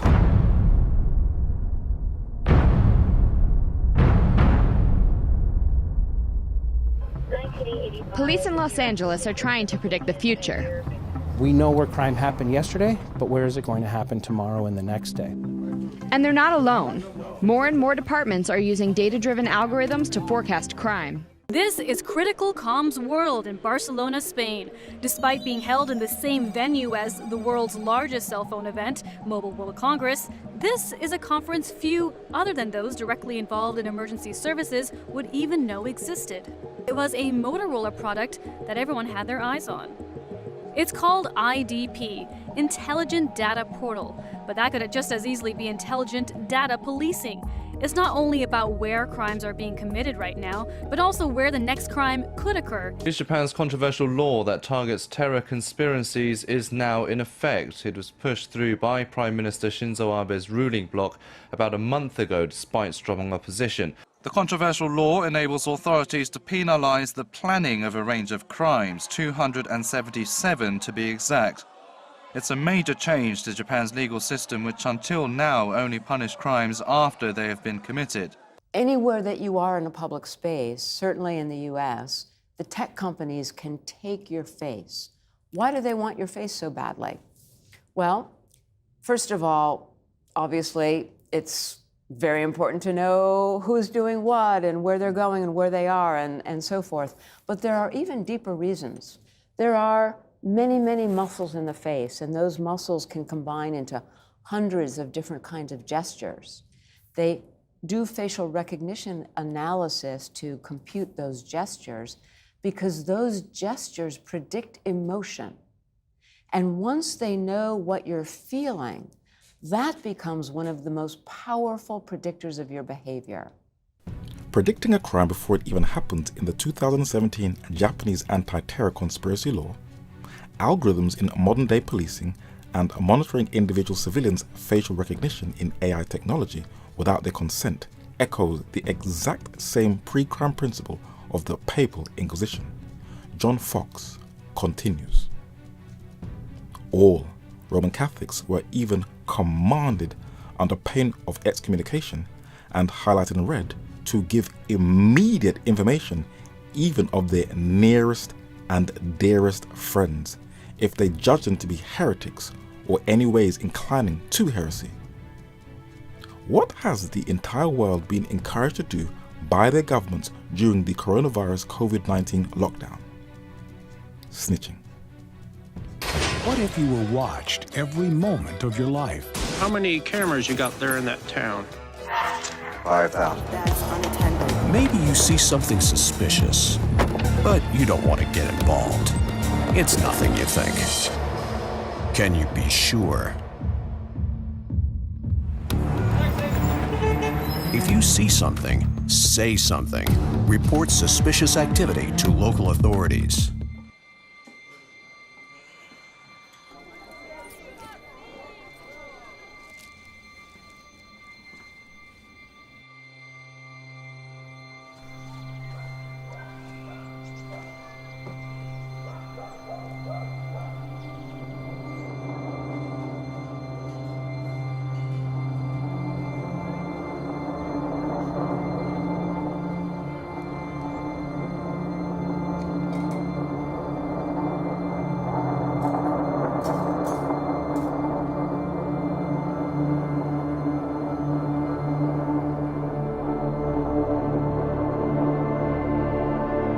This summer, Ring partnered with the Fort Lauderdale Police Department for a pilot program. The idea, donate a few Ring cameras to some communities, but more importantly, start using something called the Neighbors app. Your neighbors can be notified instantly as well. The network of information sharing and neighbors being on alert is reminiscent of the Neighborhood Crime Watch, a movement that has faded away.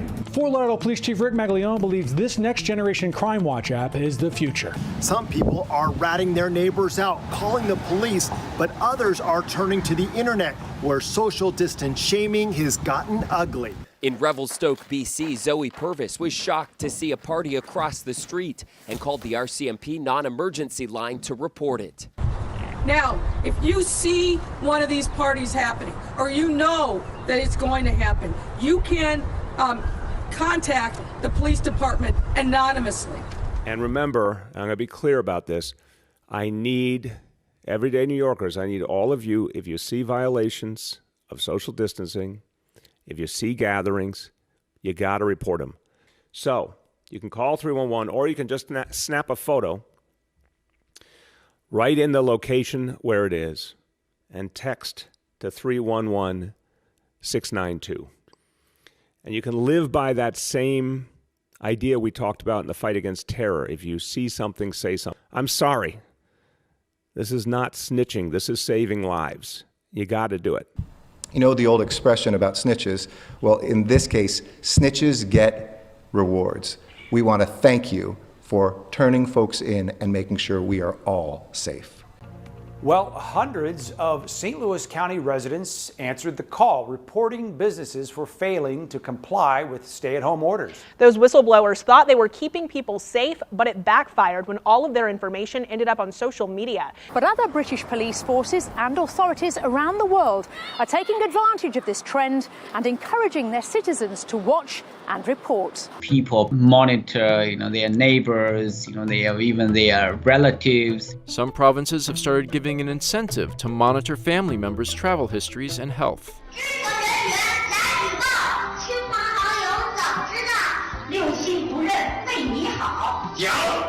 In Sichuan province in western China, snitching can snag you as much as 5,000 yuan. That's roughly equivalent to a monthly salary that's more than minimum wage. One government in Guangdong province is offering 30 face masks in exchange for snitch reports. Since 9/11, the world has been cleverly engineered to be a global snitch culture. And the tech companies who have monopolized the planet have rode upon the euphoria of fear and have also been encouraging their users to snitch on each other. And the lockdown has made snitching a part of our everyday global culture. This is the new normal. But where are we going with this study? What is its overall aim? Where is this lockdown going to take us? The world is going to get to a point where every single person on this earth is going to have to decide their future destiny. No one can be on the fence. And no matter what is your ethnicity, social status, or your sexual orientation, every man is going to have to make a clear and conscious decision. There has always been just two clear and distinct beliefs on this earth. Those who want to worship both man and the forces of nature, and those who want to give complete and total homage and adoration to God, who created everything our naked eye can see. These two beliefs are going to eventually clash. But what exactly is worship? A prolific writer gives a very thorough and detailed description, and Dr. James Aiken Wiley says that worship, it is true, is a spiritual thing. We are creatures of sense. We naturally seek to express our feelings through sensible signs. And these signs again react upon our feelings and help to intensify and elevate them. Love is the soul of worship. But worship is not meant for the profit of only the man who offers it. It is meant for that of others also. As scientists closely study the human brain and how the cerebral cortex works, they have discovered that, as Wiley said, man is a creature who was created to worship. It is who or what he worships that creates a conflict. The Holy Scriptures not only defines what worship is, but also prophetically forewarns both the church and the world of the two clear and distinct groups that will be on this earth. Jesus in Matthew chapter 4 and verse 10 describes worship as to serve, and in this context it means to serve God. In 1 Kings chapter 16 and verse 31, the word worship is also defined as a means to serve, and in this concept it is the worship of the nature fertility deity Baal or Baal. So this is the biblical definition of worship. You either worship or serve God or worship nature and man. In Genesis chapter 4 verses 6 and 7, God has always given man free will to choose who or what he wants to serve. And in Romans chapter 6 and verse 16, it repeats that whatever we choose to serve or become a servant to, that is what we will allow to become a master over us, and they both come with a price. But in Revelation chapter 14 and verse 7 and verse 9, It outlines two different forms of worship that will eventually distinguish the inhabitants of the earth at the very end. Those who honor and worship God as creator, and those who worship the beast and his image. But how will they clearly be distinguished? The English word name is a translation of the Greek word onoma, which means character. And Revelation chapter 14 and verse 1 describes those who have Yahweh, God the Father's name or character, written in their foreheads, their mind. And Revelation chapter 14 and verse 11 describes those who have the image or name or character of the beast. The words image and name are used interchangeably. So how do these two groups acquire this name or image? Romans chapter 1 and verse 23 says that when you change the glory of the uncorruptible God by rejecting him, you will make an image like to a corruptible man. That is when you follow your own heart. So how can you be restored back into the image of God? 2 Corinthians chapter 3 and verse 18 says, by beholding, that is daily analyzation and self-denial, consistent Bible study and daily prayer, we are changed into the same image. How often? From glory to glory. The Cain and Abel scenario will be repeated over again, and the final issue on this earth will be over your character. As there is no reversing the trend of this lockdown, as we reflect and ponder on our future destiny, let us make sure that we choose the right name. Now, I know this was a lot of information to take in. I know there was a lot of data. But where do we go from here? We've seen all the things taking place in this world and we see where everything is going. What can we offer people? Well, in the next study, it is going to be dealing with the new heaven and the new earth, and it will be titled Ur of the Chaldees, Part 2. I'll give you a 6-minute insight what it's going to be about, but in the meantime, please research everything you have seen in this study. For since the beginning of the world, men have not heard nor perceived by the ear, neither hath eye seen, O God, beside thee, what he hath prepared for him that waiteth for him. It is very difficult, or you could say practically impossible, for our finite minds to even imagine living in a complete new environment where there is peace and harmony in all the surrounding space. Imagine drinking pure, uncontaminated, crystal clear water that proceeds from God's throne. No rainbows to remind us about a global flood. Imagine living in a brand new world where there is no night at all. Strange, isn't it? It is a promise that just does not fit into our reality, even though we are told that our mortal bodies will become immortal. Some scientists say that Jupiter's gravity protects us against comets and asteroids. But in the new Earth, it is very highly unlikely that we will be invaded by a cluster of asteroids in a brand new heaven and in a brand new Earth. Imagine living in a world with no fears of hurricanes or typhoons. We don't need to worry about that, for we are told that there will be no more huge oceans to divide us. There will be no more sea. Imagine living in a world where there will be no use for doctors and nurses, where people would not have to make any efforts on making a single face mask for the citizens of the world. Even though many wear masks in the public anyway, pretending to be someone who they are not. In the new Earth, we do not have to worry about a face mask. There will be no more viruses, for the atmosphere will be pure. Imagine children living in a world where they will not have to worry about being violated and will not need any counseling to protect them from ongoing unresolved childhood issues later on in life. It will be a world where man will be going back to his original natural plant-based diet of the herb-bearing seed, where the creatures of the ocean can swim about freely and do not have to worry about being the meal for a predator or end up under the kitchen knife of a household chef that provides a meal for a family. A world where antelopes do not have to worry about being on their guard and on the lookout for fear of becoming an afternoon meal for a pack of wild, carnivorous lions. In the earth made new, all creatures will live in perfect harmony with each other like they once did. This may be absurd to many people who have a natural selection worldview. They will laugh you to scorn. You may want to know why. Alligators and crocodiles are flesh-eating reptiles who navigate the waters for their prey, who devour its catch with their razor-like teeth. When you compare the skull of a modern croc with its earliest forebears, over thousands of years it has amazingly shrunk.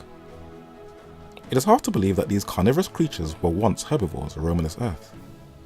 But when scientists study their teeth with close observation, they have recently discovered that the earliest crocs and alligators were originally herbivores. They had a diet of plants. This may be shocking to many, but if you just read Genesis chapter 1 and verse 30, scientists are only confirming what God already said in the beginning. Can you imagine both man and beast having absolutely no fear of snakes? Where the dust shall be the snake's food, according to the prophet Isaiah. And God will probably restore it back to how it was originally. Maybe it had wings and legs before it was cursed to crawl on its belly. In the new heaven and the new earth, God himself shall wipe away all of our tears. Whether it be tears of sorrow for losing lost ones or for tears of joy, the narrator can't say. But this pilgrimage to the heavenly Canaan has very deep roots. When the patriarch Abraham migrated out of Ur of the Chaldees to be the spiritual father of many different nations around the world through Christ, what were his true underlying motives for leaving that city? Hebrews chapter 11 verses 8, 9 and 10 says, "By faith Abraham, when he was called to go out into a place which he should after receive for an inheritance, obeyed. And he went out, not knowing whither he went. By faith he sojourned in the land of promise, as in a strange country, dwelling in tabernacles with Isaac and Jacob, the heirs with him of the same promise. For he looked for a city which hath foundations, whose builder and maker is God." Where is that city?